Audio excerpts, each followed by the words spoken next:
Ready?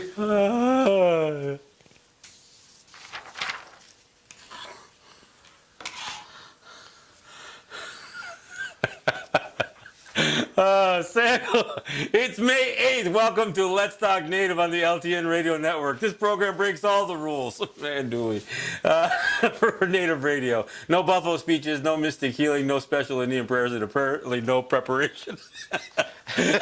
We tackle the real issues facing Native people with a look back at our glorious and our grave history, a tough look at where we're at now, and a look forward to our ongoing battles for sovereignty and autonomy. Let's Talk Native is produced in association with Iroquois Promotions on the LTN Radio Network, streaming live from the Cattaraugus territory of the Seneca Nation and simulcast on the Gwe at CKWE in Tandanega.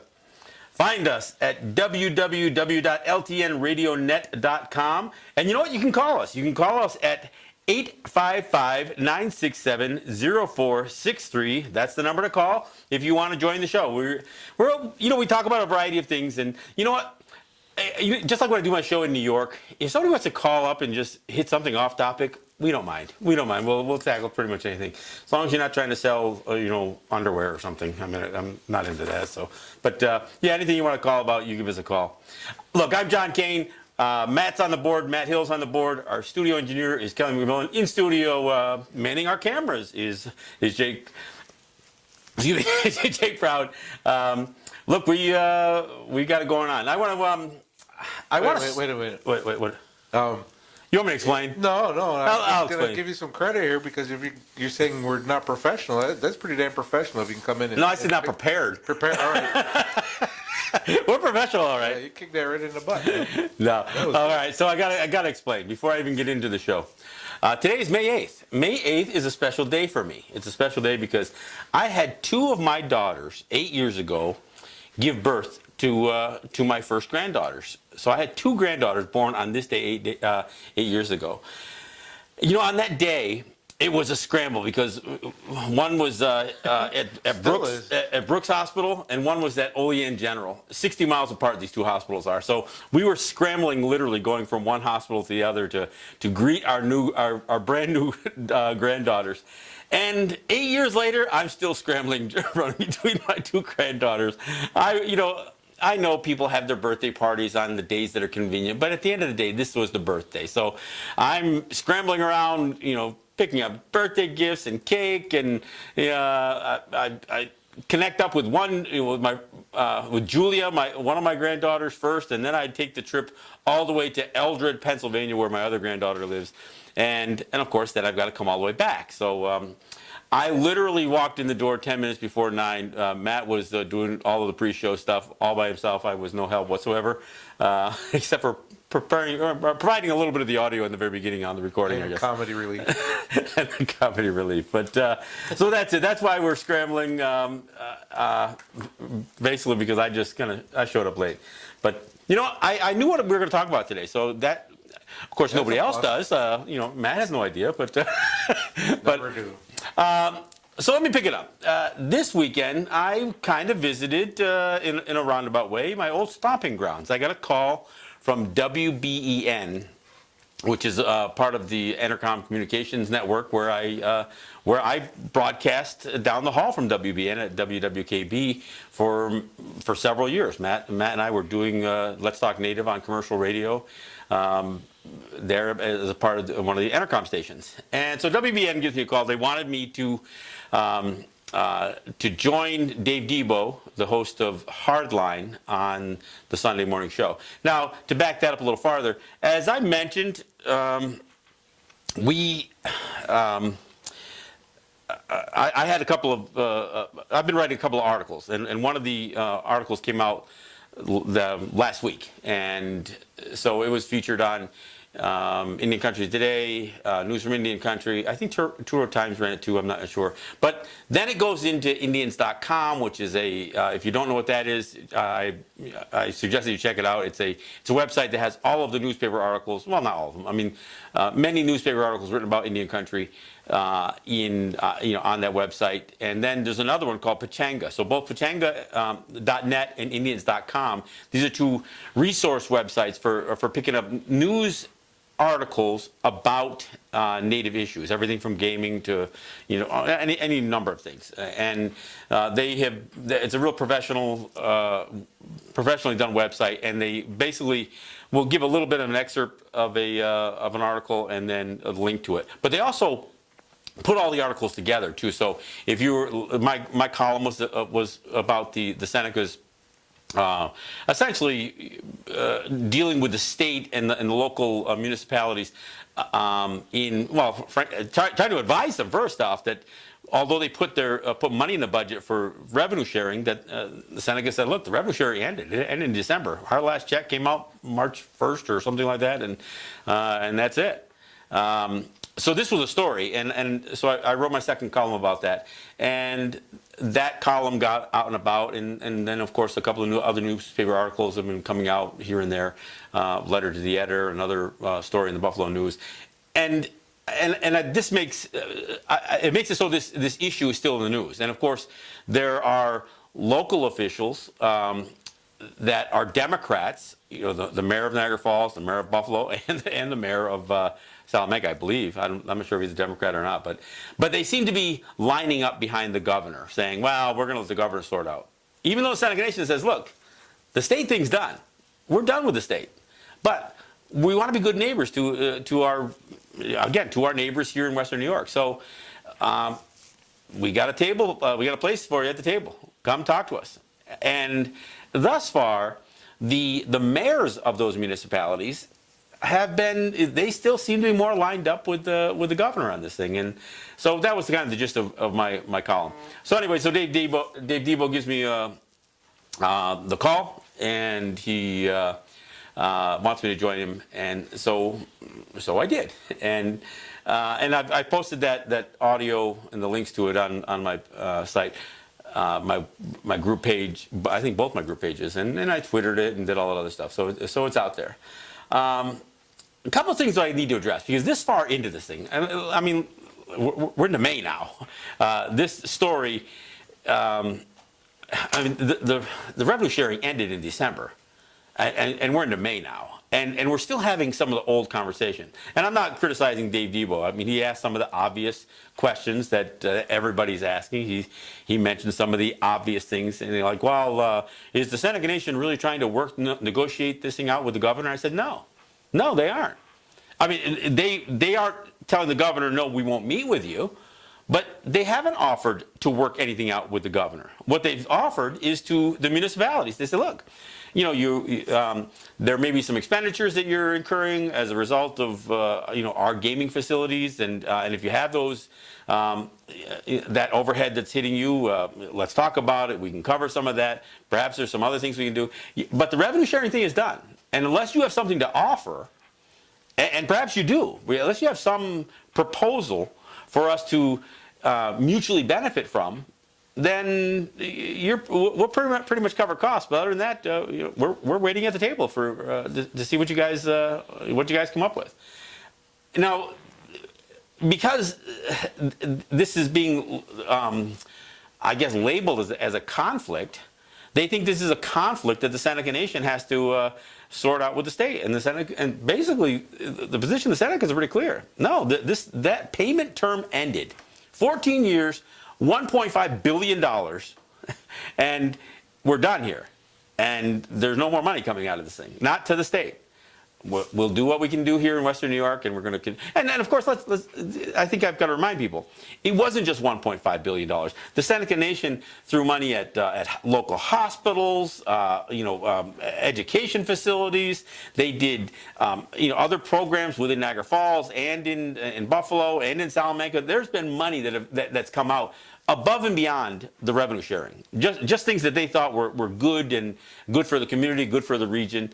They obviously sponsor, any number of types of events, sporting events, music events, all kinds of, public events, and not because it's great advertising, because they're basically part of the community. So, and everything from Darien Lake all the way to the KeyBank Center, Coca-Cola Field, all these venues they've been doing things at. So, so the Seneca Nation has been a has been a good neighbor even beyond the revenue sharing, and they will continue to be that. The whole point is, unless the municipalities, unless the Western New York, the non-native territories have something to offer, that somehow benefit the Seneca Nation, they're not going to just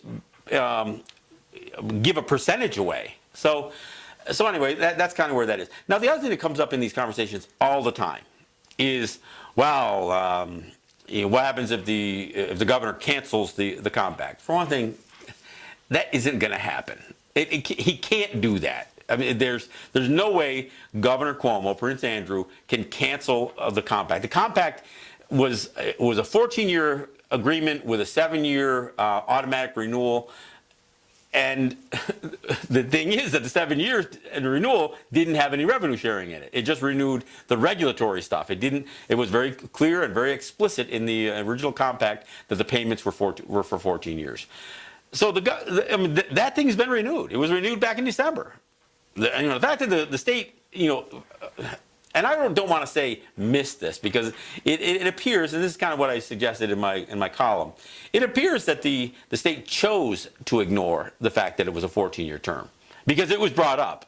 Even some of the local municipalities, some of the local politicians here say, I looked at this compact and it only says 14 years here.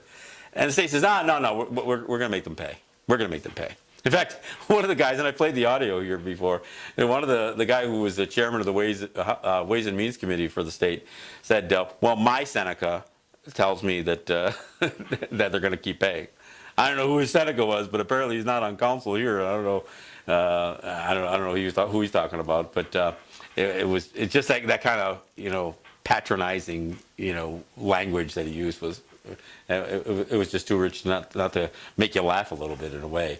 But no, so this whole thing is, it still makes it sound like the Seneca Nation gaming is a gift to them, and like the state holds their purse strings, and of course the state has treated the revenue sharing, they've actually treated it like it was a tax, which is prohibited by the overarching underlying federal law, which is the Indian Gaming Regulatory Act. It specifically says, no, the state, you can't tax Indian gaming. You're entitled to nothing.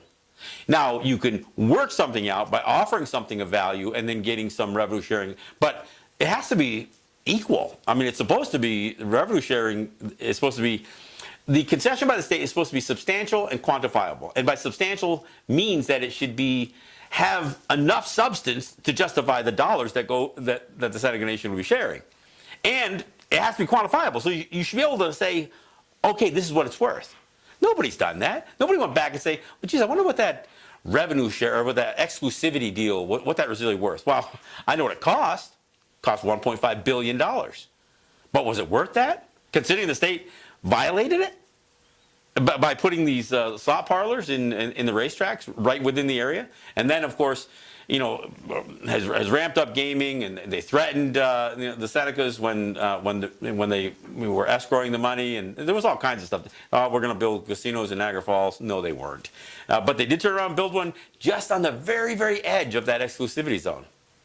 It's only like 7 miles. Did you know that? It's only 7 miles past where the exclusivity zone is supposed to go to. I mean, if that's not geared to take market share from the exclusivity region, maybe it's not in the exclusivity zone, but it's certainly geared towards. And again, if you're going to use the federal standard, which says that exclusivity has to be quantifiable, I would argue that once the state put those slot parlors and turned racetracks into casinos in the exclusivity zone, then that exclusivity became worth less. I'm not saying worthless, but worth less than it did, say, in 2002. And once you passed a referendum allowing you to enter into class 3 gaming and then put gaming facilities on the fringe or on the edge of that exclusivity zone, I would argue that exclusivity was worth less and less. So over the course of 14 years, the exclusivity that the state was, the concession, became less valuable. And yet, the revenue increased.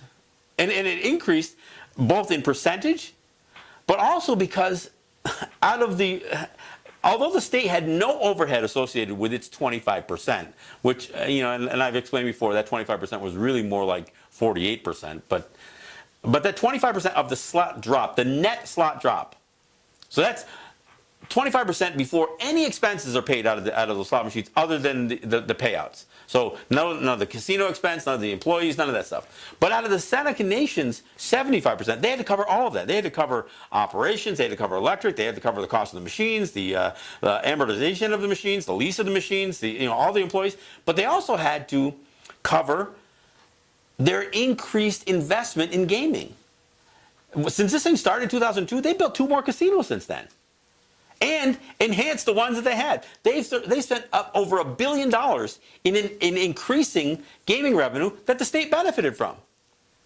So over 14 years, the Seneca Nation put more money and increased through their own investment and their own sweat equity, their people and everything else.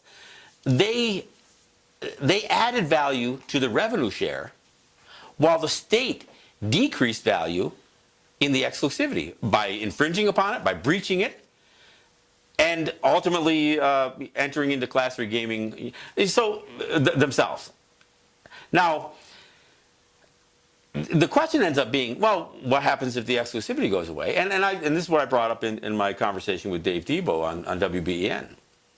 He says, well, what if Bally's or Caesars or Harrah's is allowed to build in Niagara Falls? I said, bring them on. Because who in their right mind is going to build a casino, spend $500 million building a facility in the shadow of the Seneca Nation's already well-established, well-appointed, flagship casino, where the Senecas don't pay any percentage to the state, while this, a state licensed gaming facility is going to have to pay 45%. There's nobody. When you do a business plan, the first thing you do is you do this whole assessment of your strengths and your weaknesses and the threats, and of course competition. And it's an unfair competitive advantage for any other gaming facility to come in and try to compete with the Seneca Nation when the Seneca Nation doesn't have to pay a thing to the state. Now, don't get me wrong, all of the Seneca Nation's revenue does go into a government, just not the state government. It goes into the Seneca Nation government, all of the profits. But that gaming facility on its face doesn't have to pay the state, while a gaming company who gets a license has to both earn a profit and pay 45% of the revenue. So the biggest deterrent to competition for the Seneca Nation isn't this cheesy exclusivity deal that they paid $1.5 billion for. Right now, the biggest deterrent is the fact that they don't have to pay them anything. I would argue if they weren't paying anything all along, they would have been. In fact, they might not even been able to pull off throwing those slot machines at the racetracks. So here's the other question that always gets put up. Well, what if the governor cancels the compact? Well, he can't do that. Well, what if he doesn't renew it? Well, here's the thing. The overarching federal law that gives the states, that gave the states some mechanism to be involved in this, one of the few places that the state could have federal authority to get involved in native commerce is the Gaming Act. But it doesn't give. In fact, part of the reason for IGRA in the first place was there were 2 main things they were trying to prevent: organized crime and state abuse. Well, when the state turns into organized crime, I think IGRA fails on both counts. But clearly, IGRA did not empower the states to abuse Native people. Now, the Seneca Nation has thousands of people. I don't know, it's somewhere between 3,000 and 5,000 people in Western New York. I think it's got to be closer to 5,000 people employed through their gaming facilities. There is no way in hell that Andrew Cuomo, even if he could legally, which he can't, even if he could legally shut Seneca Gaming down because what? Because he's pissed? Because he's worried about or he's mad over the revenue sharing thing expiring? That a previous administration, actually an administration 3 times previous people, I mean, it's the Pataki administration. There was the Patterson, the Spitzer, Patterson, and then Cuomo administration since then. That's how far removed from this administration that these negotiations took place. But because he's mad it expired, he's gonna somehow try to tank the compact. Look, it's in place for 7 years, no matter what, and there's nothing the state can do about that. Unless somehow the Seneca Nation was doing something, some bald-faced criminal activity out of the casinos, there's nothing the state could do anyway. The federal government is not going to empower Andrew Cuomo to shut Seneca Gaming down. Even when this compact comes up for renewal in 2023, even when that happens, if the state walks away, there's no way the federal government's going to come in and say, well, we got to shut you down. The state doesn't like you anymore. It isn't going to happen. So any of you reporters, any of you guys writing it, I know Tom Precious suggested something like this, and Dave Debo asked me this question.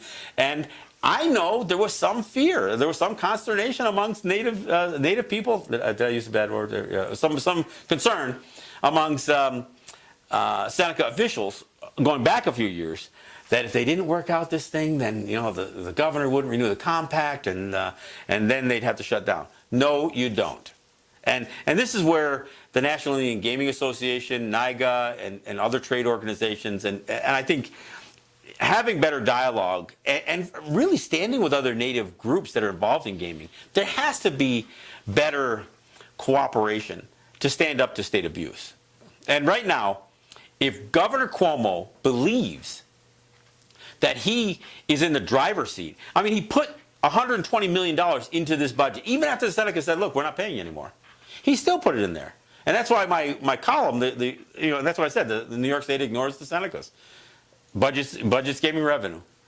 And I said, is that ignorance, arrogance, or intimidation? Maybe it's all three. I mean, for this, let's face it, our relationship with New York State is not, it doesn't have a great history. And in fact, it doesn't have a great present, and it probably doesn't have a great future. Not as far as the powers that be in Albany or downstate.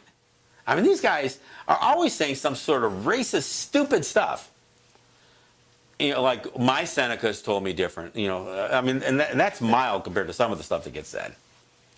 But for this governor, who really has been aggressive, intrusive on native commerce, especially on the tobacco side. And frankly, it's not just him. It's the state attorney general, Schneiderman. It's been the revenue department, Maddox. It's been the whole administration. Even the ones. I mean, there's some argument whether Schneiderman and Cuomo really get along because he's always under investigation, which is another bombshell broke today about. Did you hear this one? No, I didn't hear. Steve Pigeon, remember Steve Pigeon? Yeah. I did battle with him on Channel 2 one time. Can you hit the button right on the top of that there? I must have forgot to turn that off. All right, thank you. Easy oversight. Yeah, especially coming in late. Well, yeah. Steve Pigeon, who's already been under indictment, he's in trouble now because he took in campaign contributions from a Canadian entity, which is illegal, from a foreign, from a foreign entity. They funneled it through Florida. And they went after Steve Pigeon, but in all of the new stuff that first came out, they wouldn't say who the money came in for, and it was for Cuomo. So they go after Pigeon, who's right now is kind of looking like a putz, but Cuomo's the guy who ultimately accepted the campaign contributions, and they knew where it came from. It had to do with online gaming and all that other stuff. So, I mean, it's just amazing. So for all of this corruption. And all the things that Cuomo is dirty in, among the things that we faced has been an ongoing battle with him over things like our own businesses. Our right to conduct native-to-native commerce, even with native products and and native sales. I mean, this is the kind of thing that we've been battling Andrew Cuomo over. And in spite of the fact that $1.5 billion in a very lopsided revenue sharing agreement has benefited the state coffers, it still has not changed the demeanor or the relationship with this governor. And I got to tell you, I mean, going on WBEN, I know it's easy. That might seem like an easy lift to go on WBEN because they're kind of right-wing conservative Republican, a stronghold, I guess. So it's easy to beat up on Democrats. But you know what? I don't think any shot that I took at Cuomo or frankly any of the mayors who were lining up behind him was out of school. And I guess in my column that I wrote, what I said is at some point, some of those guys, and I'm not just talking about the mayors. I mean, frankly, any of the elected officials from Western New York, if they're going to play politics and line up with as a Democrat behind Governor Cuomo on this issue, then that welcoming that the Seneca Nation has offered to them to come to the table, it may start to evaporate. And there'll still be an invitation, but it'll be the ones who really want to come in and talk. And from what I understand, maybe it won't be elected officials. Maybe it'll be church leaders. Maybe it'll be, other social community leaders, union leaders. I mean, there may be other people that are going to say, you know what, I'd like to come to the table. I think there's some things that we can do to help and play a role in what you're doing in terms of developing not only your own enterprises, but what you're doing in Western New York. And perhaps there's something we can do to help. But if the elected officials aren't, well, hey, if you live in Western New York and you vote for these guys, then maybe they need to get scolded a little bit. I know everybody's all up in arms over health care, but you know what? There are other things going on, like how your cities are being managed, and how after $1.5 billion went to the state, 25% of which came back to these communities that are near the gaming facilities. How is it they haven't spent the money more wisely? How is it that Niagara Falls has not done anything to improve its revenue? They've just spent the money. They didn't do anything to improve their tourism. And even Buffalo. Buffalo have they used the money wisely? Yeah, I know they're developing that one area of Buffalo, which basically began with the Senecas throwing $500 million to build a facility there. But it begs the question. I mean, it begs the question that for all of the money that's gone not only to Albany but came back to Western New York, has it been spent wisely? And if the Seneca Nation is going to invest beyond its own territories into Western New York, maybe that money going to municipalities isn't the right answer. Maybe it needs to go to other kinds of community organizations to see a better response, a better return on that investment. Because for all the money that the Seneca Nation has put into the state and into these municipalities, they haven't benefited. The Seneca Nation hasn't benefited from that revenue sharing. And I know, on the face of it, somebody's going to say, well, it wasn't for you. It was for those communities. But they could have done something to enhance tourism. They could have done something to make their cities more inviting, other than just filling potholes. Look, we're at the bottom of the hour, so we'll take a break. Again, I caught my breath after stumbling in here late. I think we can settle back in. I'm going to shift gears, and we're going to go back to talking a little bit more about what we were talking about last week, solutions. And some of these solutions are going to seem, well, that's awfully simple. We could do something like that. Yeah. So we'll talk about again about more solutions and talk a little bit about the removing the dust event that's coming up in a couple of weeks. So we'll hit some of those things here. So we'll be right back after this. What do we got? What do you get? Jeff Doreen, where are you going? All right, another Jeff Doreen song. Great stuff. All right, here we go.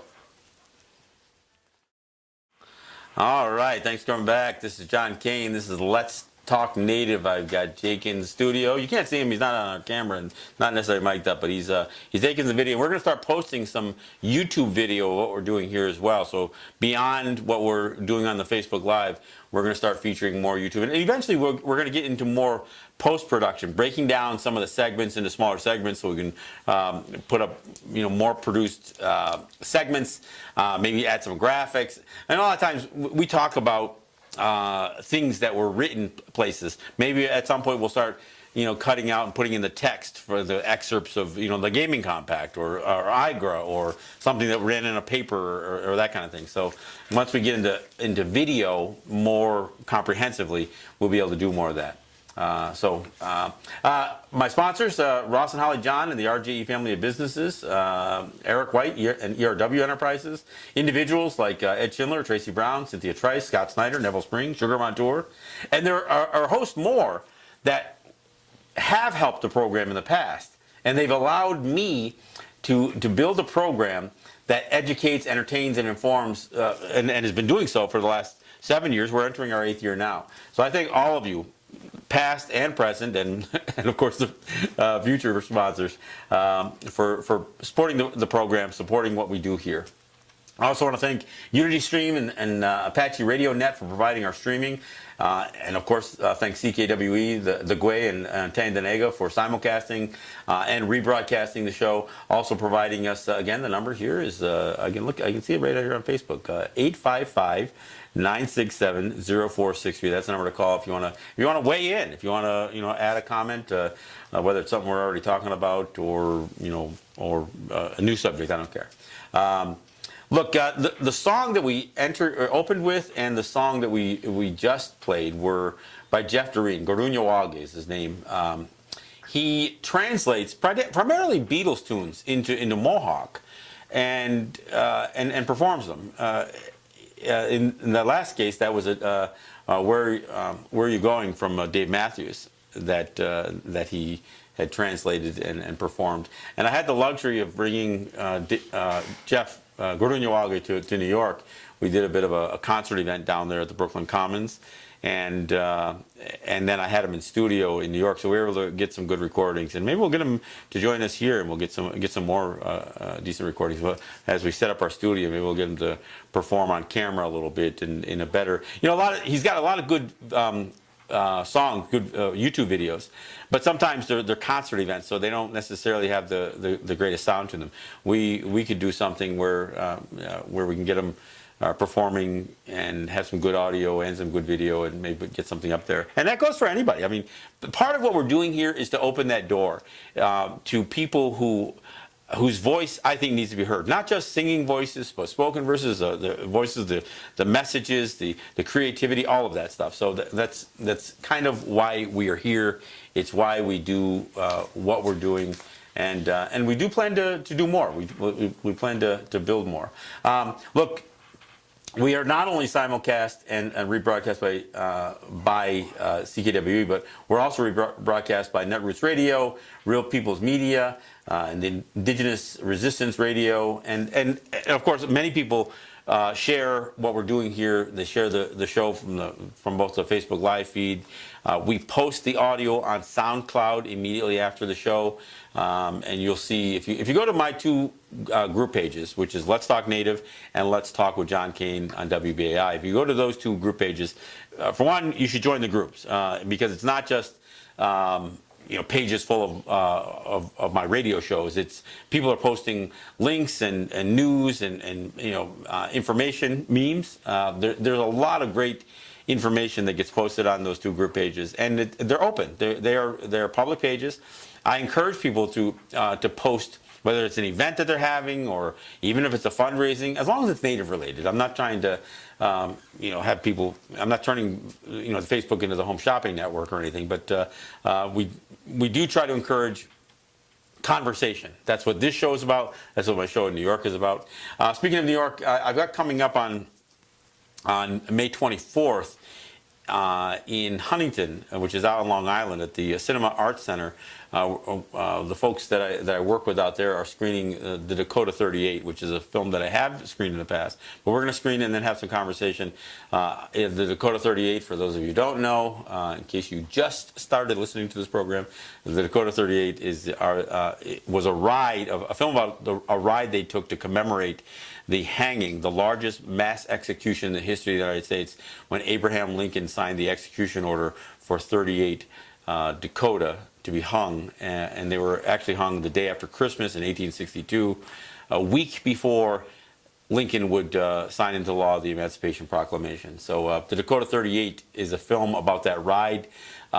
Again, the stuff that we've been talking about over the last few weeks, that the historical trauma, the trauma that was caused not only by the conflict that would lead to that trial, which would essentially call for the execution for over 300 Lakota Dakota people, but ultimately would get an execution order for 39 actually, but they took one off the list for whatever reason. But again, the ride, you can actually see it, and there's kind of a twist at the end of the film. If you haven't seen it, I'm not going to ruin it for you, but I encourage you. You can watch it online. But there's kind of a twist that just kind of, I got to admit, when I screened the film in New York, when I got to explaining, again, this twist, I got choked up. I had to stop. I had to stop talking. And you know what an event that is for me to stop talking. But I literally had to stop talking for a few minutes because I was overwhelmed by what was transpiring with one of the riders, what was ultimately transpiring with one of the riders, and the emotions of people living in the conditions that have been a direct result of all of that oppression over the years. Obviously, the execution, the trials, the Homestead Act, all these things that Lincoln, the American hero, was responsible for. It's amazing where it leaves us still today, which kind of leaves us, and I want to go right to what Matt's been working diligently on. I'm not going to take any credit for it, although I do plan to participate and be a part of the Removing the Dust event on May 20th, Saturday, May 20th. We're planning to go all day, starting at 9 o'clock in the morning. We've got some speakers coming in, speakers who have solid language backgrounds, Mohawk language, but they also, they can understand some of the other Haudenosaunee languages. But these guys help give context to history, give context to culture, because their ability to break words and phrases down, etymology of words and phrases in the language, basically verify, confirm, validate concepts that perhaps we're not practicing the way we should. So that's what's going to happen on the 20th. And part of that has to do with addressing the fact that we're troubled.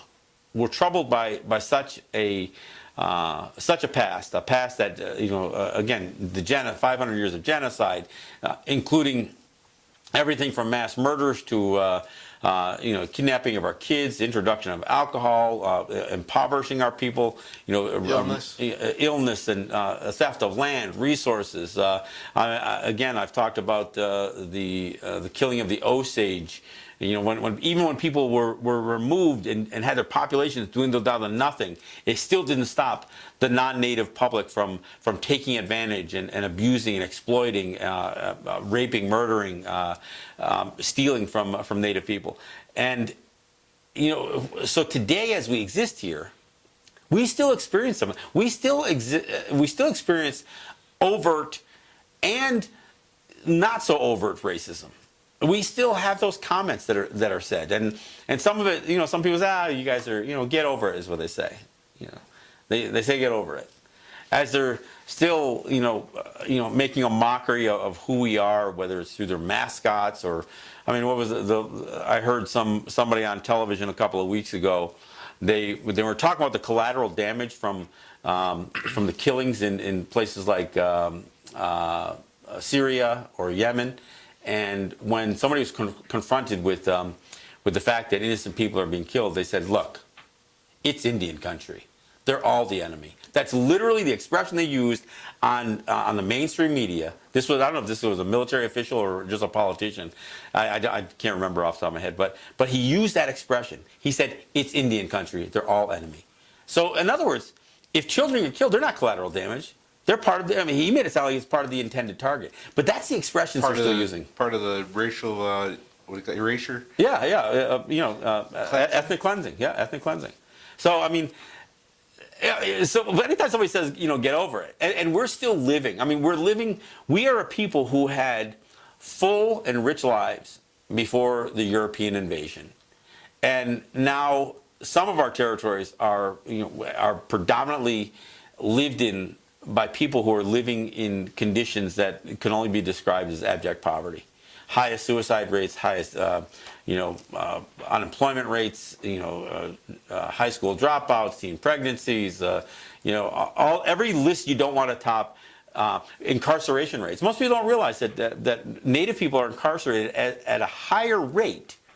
Maybe not the total numbers, but a higher rate than even black people. And of course, people notice that prisons are filled with black people. They notice that black people are killed by police at an alarming rate. But when you do the math, you find out that Native people are killed at a higher rate even the black people. Now, I'm not saying that like a boast, and I'm not saying that black people should lead that list either. But I mean, this is kind of the assumption that gets made, is that the race problem in the United States is between black and white. And most of the people that I deal with, especially in the black community, they refer to us all collectively as people of color, because that's where the racial divides are. But when you break down even within that those ethnicities within that map of people of color, you find that Native people are still living in some of the worst conditions. I mean, the mortality rate, the life expectancy. I mean, everything you don't want to, every list you don't want to lead in or you don't want to be at the bottom of, that's where we are. And that is a direct result of all of this history. So we aren't just talking about historical trauma. So when we get together on the 20th, we aren't just going to talk about how epigenetics has made us be born with a certain fatality, essentially, because of what our parents and our grandparents and our great-grandparents were. But it's not just that. It isn't just historical trauma. It's current trauma. I mean, I got to tell you, if you're a Native person and you see a Hispanic guy getting the crap beat out of him, or killed by police, or a black man, another person of color, I take that personally. When Eric Garner was choked to death in Staten Island, I took that personal. It's not because I'm a black man. It's because I saw that culture of domination, that culture of physical, violent abuse by somebody who I never knew and never would know, because obviously he was killed by police, choked to death. But I related to that man, and so when I see Tamir Rice, or Trayvon Martin, or any of these, I mean, I'm sorry, it's not just a black kid. It's another person of color that is under the thumb of some of this oppressive behavior. So when we get together on the 20th, I think we have to, for one thing, lay some of that out. What we're saddled with, and in a way, not to say, look, you're not to blame for the condition. It's not just about that. It's to say, look, these are the things that you may not be aware of until you start kind of picking that scab a little bit. And then you start, wow, I remember my grandparents, being a certain way, or I remember this, or I remember that, and then you realize how much it affects you. And especially as you look at other people, the people of lighter skin complexion, and that they don't seem to have that same thing. So there's that. But, I think part of the conversation, and this is what we went through a couple of days ago, I think another part of the conversation is, what do we do? Beyond trying to counsel each other and search out therapy and the means for healing some of that damage, how do we increase or elevate the prospects for the future? And so when we talk about solutions, there are solutions to both the process of healing, and there's also solutions to lifestyle changes. One of the things I want to offer up, and somebody posted it on one of my pages, and they said, why don't you talk about the things we used to do in the old days? And they talked about camping and picnicking and that kind of stuff. And I came back, and one of the simple things that we do is we do fires. And we call them, no, we're not arsonists. We put the call as, hey, you want to do a fire tonight? So we build a fire, and 10, 15 of us will gather, and we kind of tongue in cheek, we call it holding council. But really, that's kind of what a fire is. A fire represents not only family, but it represents assembly. It represents safety, security, enlightenment, all of that stuff. So when the night gets nice, like even tonight, I see the moon almost full. So tomorrow should be like a full moon. I don't know if the weather's quite right for it, but we're getting into that season. There's no reason not to have a fire once a week, or at least once a month. And I mean all over. I'm not saying that all of us get together at one fire, but do that. That used to be something. And now, granted, I know a lot of times people do bonfires and be drinking involved. I'm not talking about that. I'm talking about doing something that's wholesome. Let your kids get involved. When we do ours, I mean, there's kids running around, and it's all age groups. And man, we've sometimes gone to 2 o'clock, 2 o'clock in the morning. Some of us are nodding off, just still sitting there. Still in it though. Still in it, and having Sit that up. conversation. And you look at it and says, oh, I think Matt's sleeping. And all of a sudden, right on cue, Matt will come back with a comment that's part germane to the conversation that we're having, because that's what happens. Fire has a certain effect. In our culture, they say use the right kind of wood that doesn't spark and disrupt the conversation or the thought. So they say specifically. I remember there's a line that says don't use chestnut wood because that pops like crazy. But the fire has a hypnotic and a soothing effect. I mean, when you get, I don't care if it's 5, 10, 15 people sitting around staring into a fire, even when you're in there poking it with a stick a little bit, it draws you in. And sometimes that hypnotic effect that a fire has. Now, and this is cultural, folks. This isn't just something recreational. This is something that goes back thousands of years in our culture. So that's why we're suggesting it.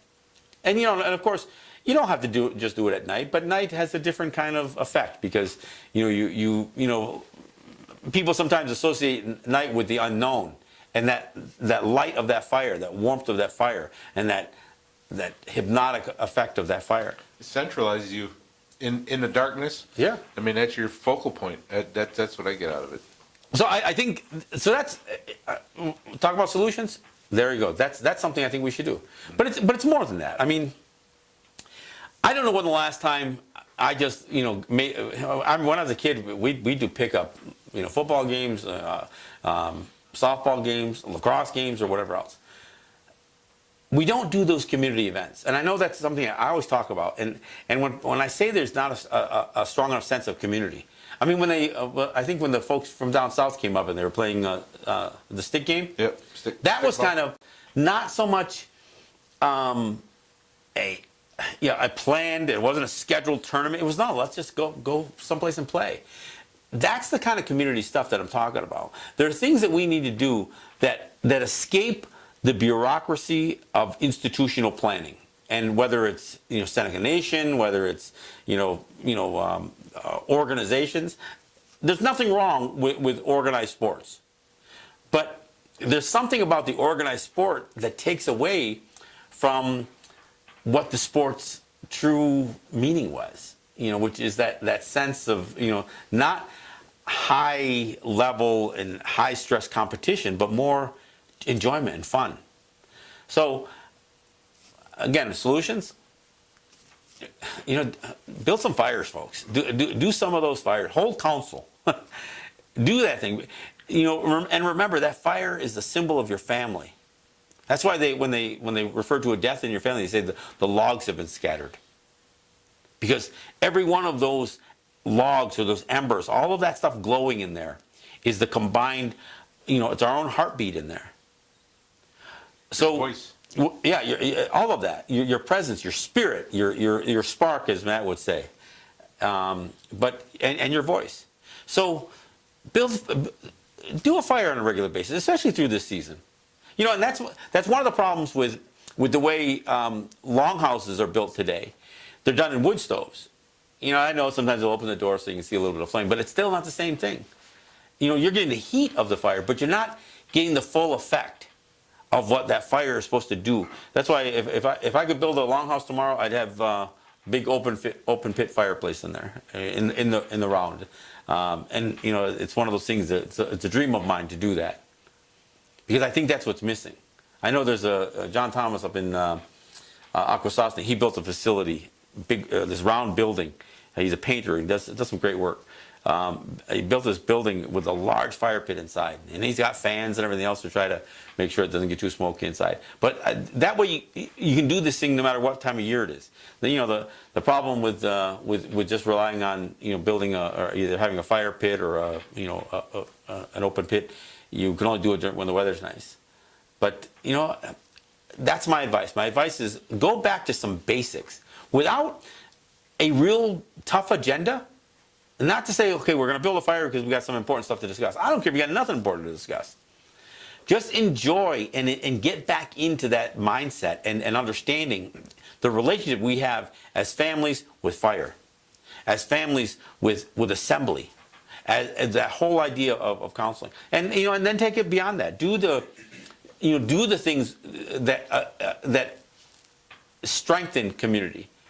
Do the things that are community-wide. And I don't mean it's got to be all of Cattaraugus or all of Ganawage or all of Six Nations or all of Tyendinaga. Maybe it's just one neighborhood. But do those kinds of things that bring you guys together. And and then you get expand it beyond that. This isn't about trying to get 1,000 people together. It may be only 5.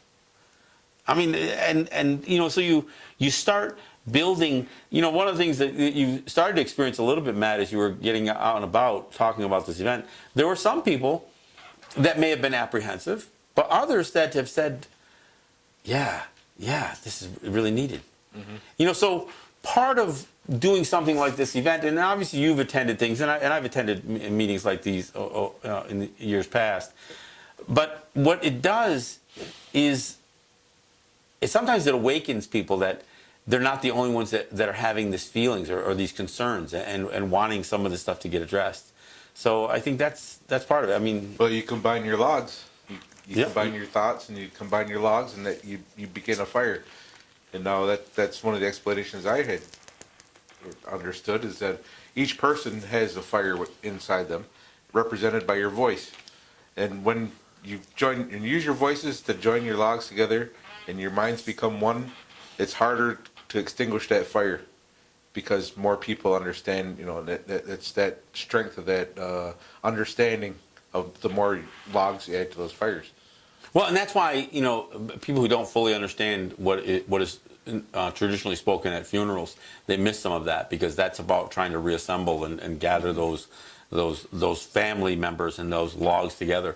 Just like the concept of stirring the ashes. Mm-hmm. There's that has taken on a different. That took on a meaning, a different meaning. It's like like it's a negative thing. You stir the ashes, like you're letting some of that bad stuff come.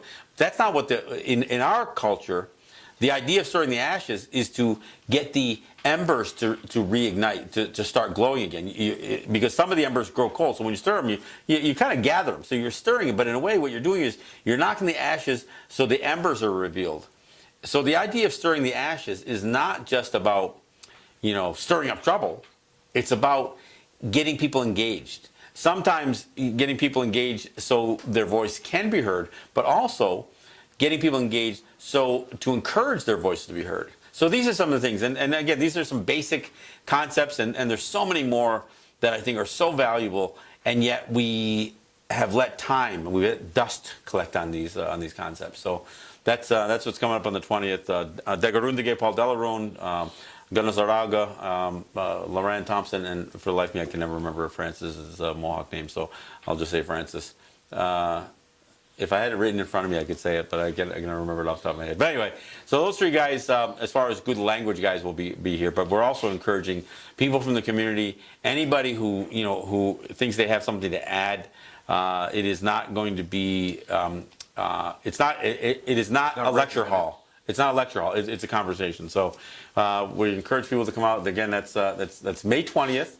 We're going to try to get started at 9 o'clock, but nothing's hard and fast. It's loose. We're going to try to have a little bit of breakfast there for you in the morning too. So yeah, come a little early. Because food is also another one of those things that brings people together. So we're going to try to feed some folks, and we're asking people to bring a dish to pass.